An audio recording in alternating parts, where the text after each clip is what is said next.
Hi guys, this is Mike from the Comic Book Trove. It's been a little while since my last video. Life has kept me busy doing all kinds of various things, but finally got the chance here to make another one. So gonna have a look today at one of my favourite books, actually, one of my favourite runs in all of comics, probably.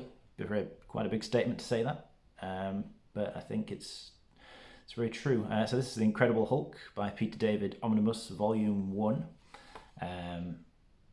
Basically, I'm going to say a lot of good things about this book.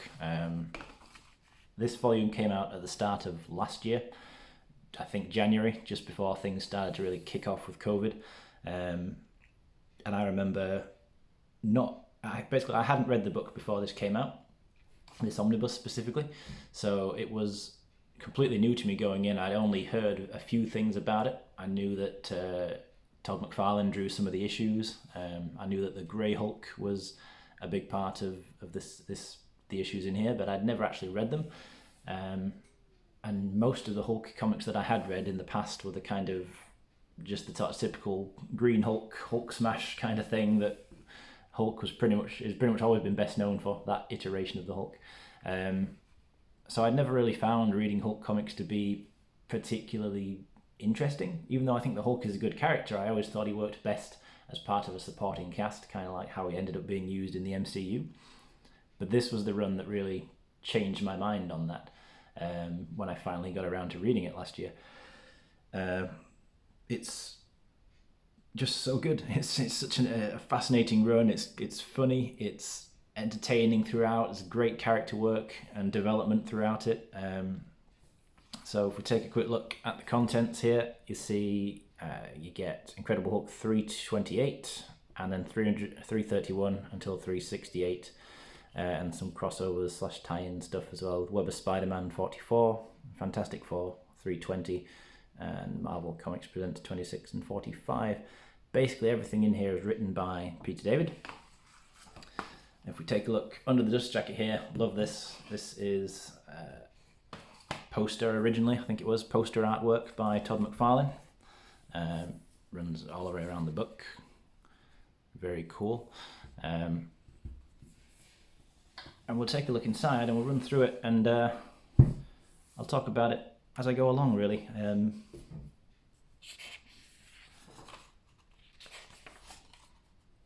The first issue collected in here, issue 328 right here, that was the first issue that Peter David actually wrote, but it came in between an ongoing story arc that was already happening at that time, so this is kind of just a fill-in issue, and to be honest is easily the weakest issue in this book as far as I'm concerned. And if it wasn't in here, I wouldn't be bothered personally. It's clearly in here for the sake of completionism, because it was written by Peter David, so it makes sense for it to be in there, for it to be his first issue. But this is not where his run kicks off, and it's pretty much a disconnected story, featuring this villain. I'm not even sure if he is a villain, to be honest. Can't exactly remember who the character even is. Didn't make much of a mark on me, and doesn't show up at all through the rest of Peter David's entire run as far as I can remember. At least not in this iteration. I might be wrong on that, but as I say, it's just not a memorable character to me.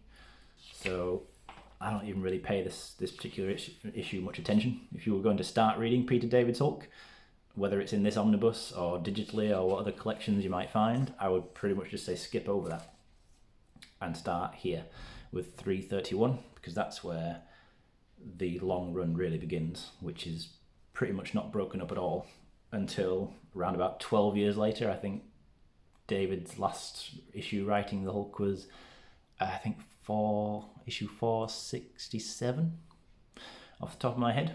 So yeah, from 331 to around 467, which is about 12 years of work on the book. Incredibly long run. Off the top of my head again, pretty much the only run I can think of by a writer that's longer than that was Chris Claremont on the X-Men. So it's impressive stuff. Another question that I had when I first got this book, and I know a lot of people have asked it before, I've seen online people asking about it, is this a good jumping on point to start reading the Hulk? Fair question. For me, yes, but there's a little kind of but there, and that is that the first couple of issues here, starting with this one, are wrapping up the storyline that had been going on in the issues previous to it. So if you just start here, which is what I did when I read it last year, I hadn't read the issues immediately preceding it, you can feel a little bit lost because you're jumping in kind of halfway through a plot. So Peter David had the job of, he had to wrap that up, obviously, he couldn't just throw it away. So you kind of have to just push through these literally only the first 2 or 3 issues, I would say. And then you get to Peter David really kind of starting to craft his own story. What's going on basically at this point is, it's kind of weird, is the Hulk, the entity of the Hulk has been separated from Bruce Banner using some weird comic book science, and somehow merged with Rick Jones, buddy of Bruce Banner and generally sidekick to superheroes in the Marvel Universe. He hung out with firstly Bruce Banner and then Captain America and the original Captain Marvel. He just kind of turns up in different series, but he's present as a supporting character through most of this run, and this is the best version of the character that I've ever read as far as Rick Jones goes throughout this run. So at this point there are kind of 2 Hulks. I don't really think it makes much sense, so I'm not going to pretend like it does. But basically, Rick Jones is turning into the Hulk. Bruce Banner goes to, in a throwback to the very earliest Hulk comics from the Silver Age by Stan Lee and Jack Kirby, when the Hulk first started transforming Bruce Banner into the Hulk and vice versa, Banner could trigger the transformation manually by using some kind of device he had set up in a cave in the desert somewhere. At the beginning of this run, he goes back to that cave in a kind of, I haven't been here for years sort of moment. I never thought I'd have to do this again. And he uses the device, it turns him into the Grey Hulk. And a bit of trivia, if you didn't know, in the very first issue of Incredible Hulk, the Hulk was grey and only became green after that, because if I remember rightly, it was basically just easier to print, I think, something like that. It was easier to print him as being green than grey. Anyway, something like that, but that's not really important. The point is, the very first time the Hulk appeared, he was grey, so the Grey Hulk here is kind of a big throwback to that anyway. And also the transformations throughout this book, as far as the Green Hulk goes, Bruce Banner does not turn into this Hulk because of emotion. It's not a case of getting angry and he turns into the Hulk. It is a daily occurrence that is based on the sort of day and night cycle. So during the day, he is Bruce Banner. As soon as the sun sets, he transforms into the Hulk in a kind of werewolf transformation, except that it happens every day.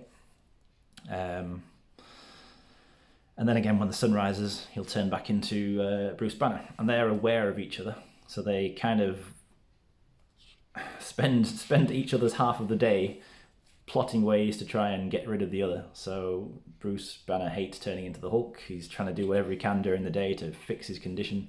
And then during the night, Hulk spends the whole night moaning about how puny Banner is such a pain in the ass for him. But it's just so well written, basically throughout. And what's really cool about this run is it kind of goes through distinct, almost chapters. If this was a kind of a lengthy novel or series of novels, it's split up really nicely into distinctly different eras within this whole long run. So you kind of start out with this first bit where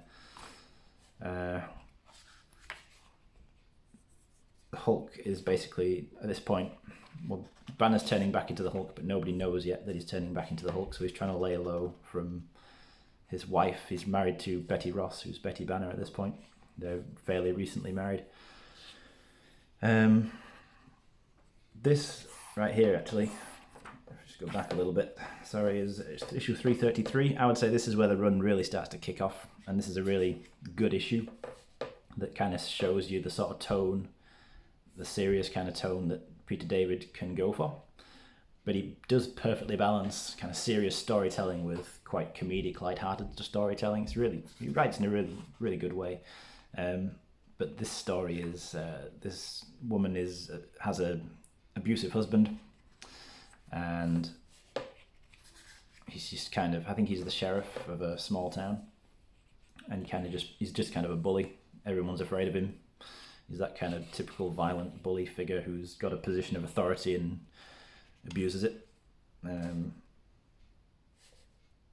in a really fun moment here, just before he senses that he's about to turn back into Banner, Hulk breaks into a liquor store and just drinks just about everything he can find, just to spite Banner, because when he transforms back, Bruce Banner is kind of immediately unconscious because of all the alcohol that the Hulk just made him drink.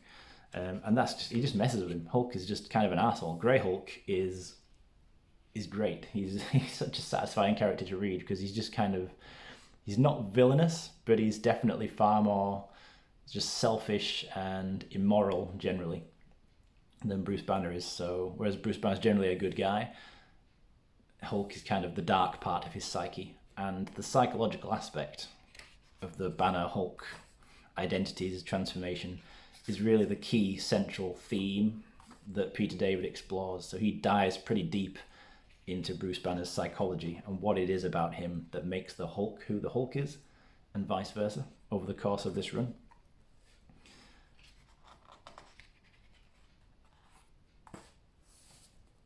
And yeah, as regards to this story, the Hulk ends up getting involved and brings down that corrupt sheriff. There's another moment here where, again, Hulk about to transform into Banner leaps up onto one of these massive cliff top things out in the desert, so that Banner's got absolutely no way of getting down. Lucky for him, he manages to get found by a passing helicopter, and it's around about here that it gets discovered that Bruce is turning back into the Hulk. The Hulk transformation is back.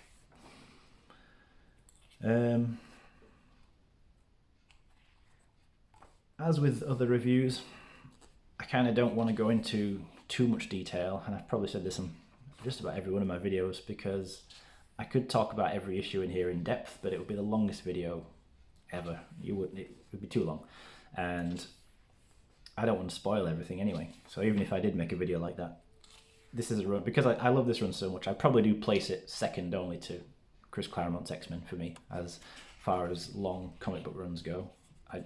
I enjoyed this so much when I read it for the first time. And there's a tie-in with X Factor here, actually. They end up coming into conflict with the Hulk because he is mistakenly reported as being a mutant. And X Factor, during this time, they're the original X-Men, but they're posing as a mutant hunting group. So they go after him, end up in a fight. They realise it's the Hulk, and they're kind of like, oh yeah, that's not good. And then in the meantime, there's a government plot to try and bring the Hulk in and just kind of quietly exterminate him, because they don't want him around anymore as a threat.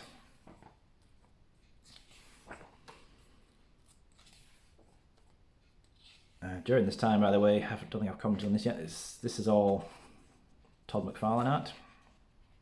So this was his first major Marvel run before he went on to do Amazing Spider-Man, of course, and really make his mark on that series. He did about a dozen issues or so on Incredible Hulk, but during this point in time, his art doesn't quite look distinctly Todd McFarlane yet, because he's not inking it yet, but in the next couple of issues he does start inking it.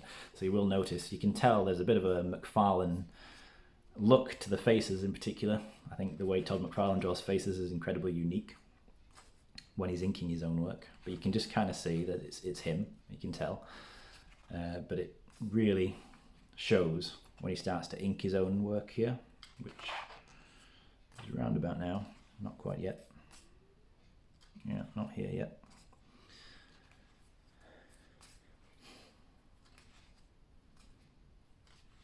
But the artwork throughout this series, I think every artist who works on here, there are some distinctly different artists. It starts off the main artist, Todd McFarlane, first regular artist, then it's, I think it's Jeff Purvis, I think his name is. He's the next one. At this point, by the way, now McFarlane is inking his own art, and that's just about one of the most iconic comic book covers of all time, I think. That's been homaged many times by many artists. This is the issue. This actually, chronologically, this takes place right before the Fall of the Mutants event in Uncanny X-Men. This is as the X-Men are literally on their way to Dallas, I think. That's where it all goes down. And they kind of get a little bit sidetracked here just in time for Hulk to have a fight with Wolverine. Bit of a showdown. Really cool fight. It's written really well because it's not just a kind of action-packed comic book fight. That Wolverine is kind of trying not to fight because he's kind of been trying to be more mature at this point. He's not the same mindless killer, that he admits he once was. But Hulk just keeps taunting him. He won't relent, just going at him. So eventually Wolverine just kind of snaps and they go at it.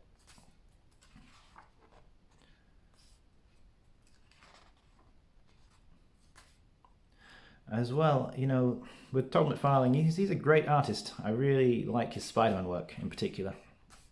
But I don't really like the way he draws the Hulk specifically. So I don't mean the way he draws the series. The way he draws most things is fine and looks pretty much exactly like how he would then be doing Spider-Man. But the way he draws the Hulk as a character specifically, he just looks kind of lumpy and weird.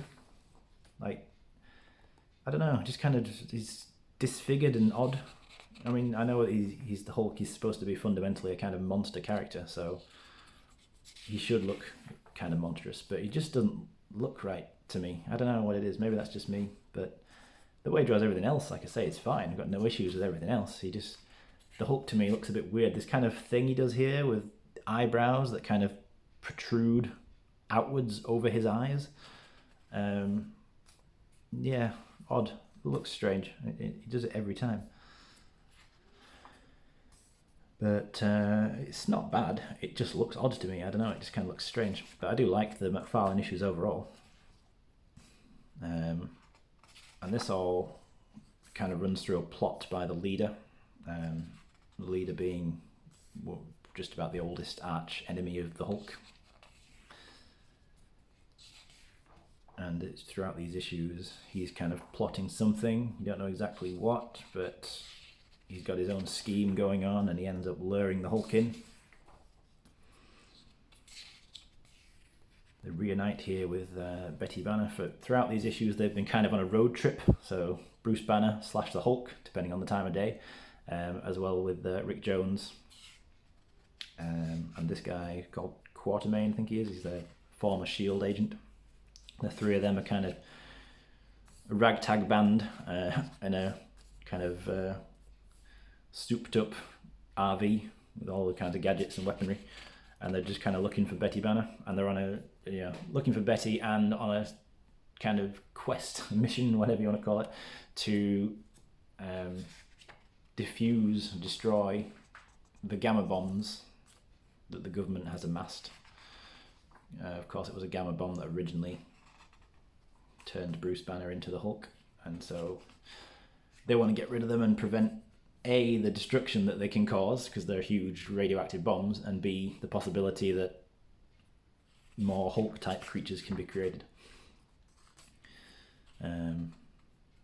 So there's a nice reunion here, but the relationship between Bruce and Betty is strained and quite fragile, to say the least. They aren't exactly a happy couple.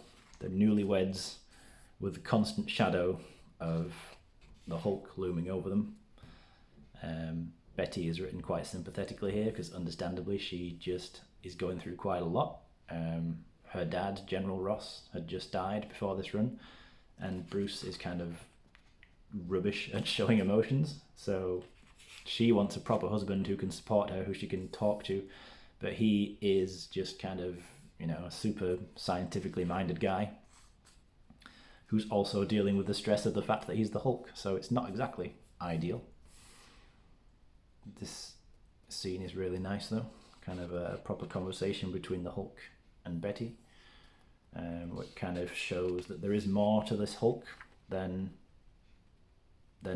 he wants anyone to know, and probably for the first time in the history of the Hulk up to this point, you get a kind of multi-layered Hulk character. So he's not all about rage, he's not all about any one single purpose or emotion. For the first time, you've got this Grey Hulk who's actually kind of emotionally complex. Right about this point is kind of the end of the first chapter, so to speak, the first era. Because each time one of these, I keep saying chapters, even though that's not a word you would ever really associate with comics, especially just an ongoing series, but the way Peter David writes it, there ends up being this massive gamma explosion.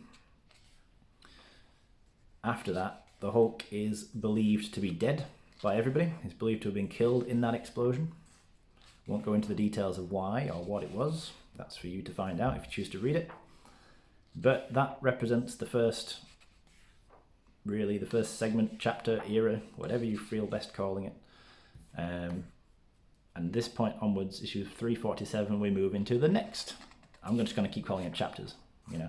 And this is where we get the Joe Fixit era, which is where Hulk, most of this, if not all this, part of the run for the next probably 15 or so issues, for most of the rest of this book anyway, in this volume, all takes place in Las Vegas. Hulk is laying low as a kind of enforcer slash security guard slash bodyguard for this casino owner in Vegas. And he's going by the name Joe Fixit, and basically he's just kind of living up in this big penthouse suite, all of his needs taken care of by this guy who owns it. And when he is needed, he is called in to break some bones and just make sure that nobody steps out of line in this place.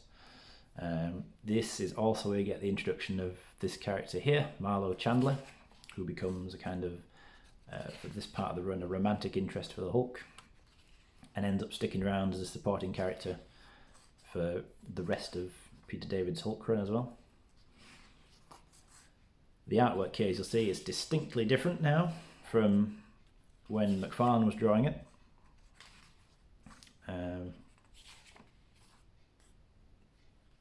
Technically, probably not as good, but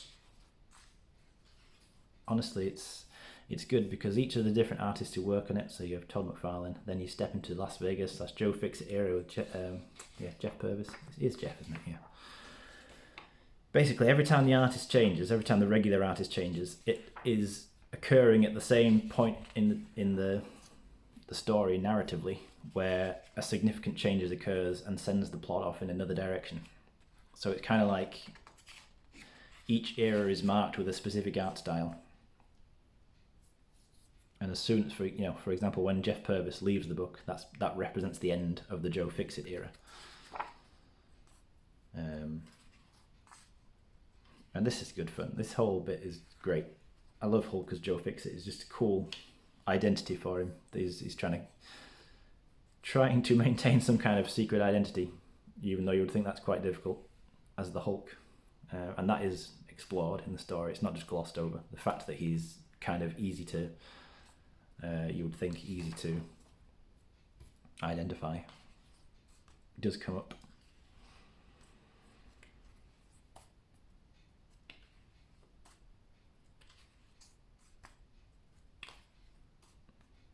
You get a good idea of the style of the artwork. So I look through here. I've seen people criticise this part of the run and Purvis's artwork as being their least favourite. I get that. It looks a little bit rough, but I don't think it's bad at all. It's not one of my favourites by any means. I'm not going to say it's some of my favourite artwork, but it's far from bad. I've seen far worse personally, and the story is what hooks me most anyway throughout this bit.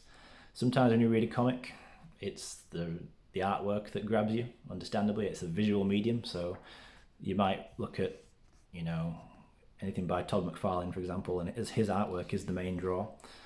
Sometimes it's the story that's the main draw, and occasionally it's both. I think for me, this is one of those rare instances where both kind of work really well together. I think that applies to most of the run, to be honest. Peter David and the artists he worked with seem to work very well together as a team, as collaborators. Really helps the story feel very cohesive.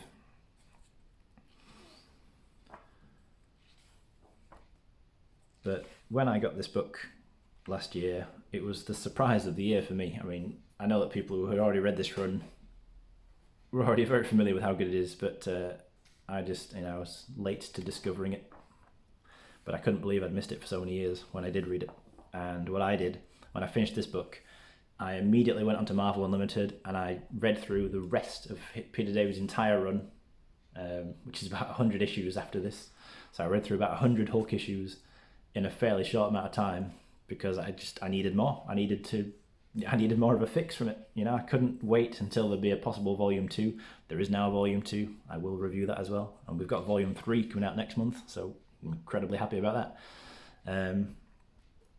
But yeah, I had to read it all. So I read this and I immediately went on to read everything else and loved it. It's just such a good run. So if you're not convinced, then I would only say give it a chance. But if you're looking for a Hulk recommendation, a place to start reading Hulk if you haven't read that much, or if you've read plenty of other Hulk but somehow missed this, then 100% recommended by me. Definitely great character work, great humour. Some moments that might genuinely get a laugh out loud from me personally, which I don't know about any of you, but for me that's kind of rare that I'm reading a comic and or anything for that matter, I read something that's so funny I actually laugh to myself, and not just maybe smile. But it happens a handful of times during this run. There's some great comedy moments and great character work. That's really the highlight. If I could tell you one key plus from this whole run, something that Peter David does really well, is the way he handles the characters, not just Bruce Banner and the Hulk, but everybody within the kind of key circle of supporting characters gets good amounts of attention. And character work has been done well when you can look at where characters were at the beginning of a story and where they are at the end, and you can kind of see that you've been on a journey with them and that they've changed as a result of that. It's just basic stuff really, but if your characters had an arc of any kind that has been interesting to read / watch, then the character work has been pretty good, and that's definitely the case in this run.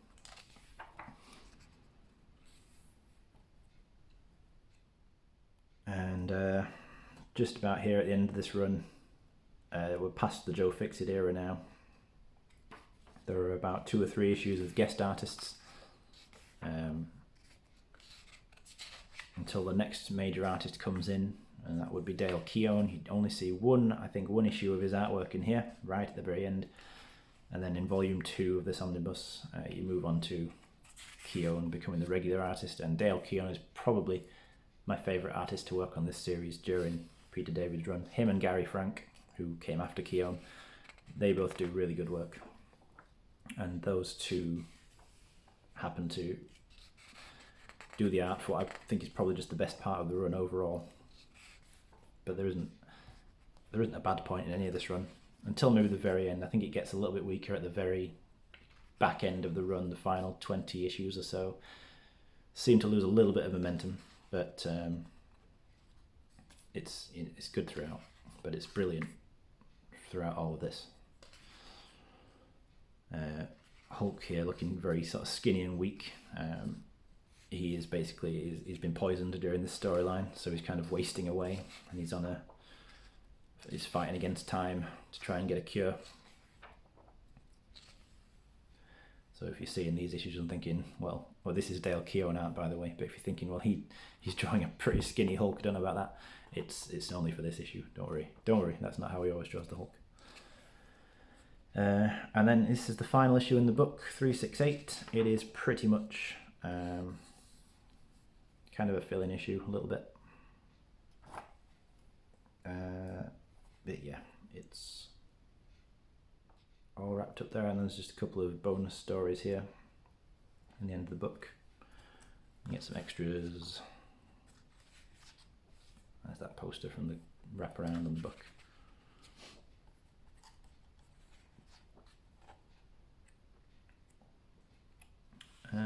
yeah, oh, that was the DM cover, by the way. That was the standard edition cover. That was available for the DM market cover from comic book shops and comic book websites. I didn't really like it because it's Todd McFarlane doing the lumpy Hulk thing. Yeah, and as I said, that's not my favourite. Not my favourite Hulk design, so I didn't go for that one. But anyway, this is, pun intended, an incredible book, an incredible run, and one that I highly recommend anybody with even a vague interest in reading Hulk stories to check out. At the very least, start reading it. Don't judge it by those first 2 or 3 issues, because as I say, it gets off to a bit of a jumpy start, but once you get going, if you let yourself get about 10 issues in, I feel confident in saying you'll find that you want to keep reading. I certainly did. It hooked me. It took a few issues, but then it got its hooks in and didn't let go, and I felt compelled to not only read through this book incredibly quickly, but then, as I said, to jump online and read the rest of it digitally, because I did not want to wait for the rest of the volumes to come out over the next few months. So I couldn't just leave it there. So yeah, thanks for watching if you made it this far, guys. I know, again, it's been a little while since my last video. I'll try to get another video out sooner than I got this one out. But anyway, thanks for watching very much. And yeah, hope to see you next time.